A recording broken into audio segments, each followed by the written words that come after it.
In today's video, I'm going to teach you how to add sections in Glide. If your app screen feels a bit crowded, adding clear sections is one of the fastest ways to make content easier to scan and understand.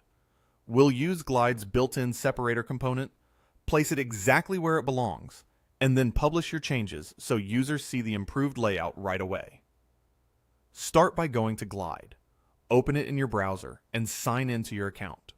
Once you're in, open the project you want to edit. This brings you into the editor, where you'll see your app's screen preview and on the left, the components area that controls what appears on the page. We'll work entirely from that left sidebar.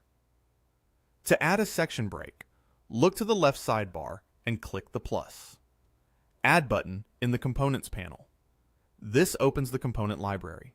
Scroll down until you find the separator component, then click it. The separator will be added to your current screen's component list.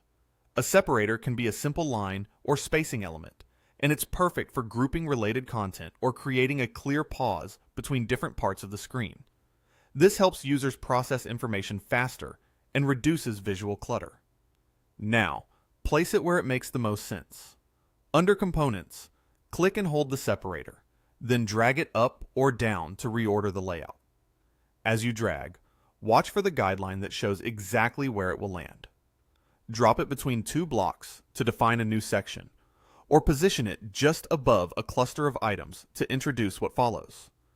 Because Glide uses drag and drop, you can freely experiment until the screen feels balanced, logical, and easy to read.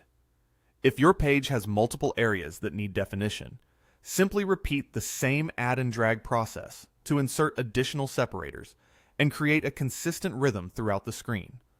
Use them thoughtfully, enough to clarify, not so many that the flow feels choppy. When you're happy with the layout, go to the top right corner and click Publish. This confirms your changes and makes them live, keeping your users and collaborators in sync with the latest version. It's a small step that ensures the polished structure you just created is what everyone sees. Thanks for watching this step-by-step Glide tutorial.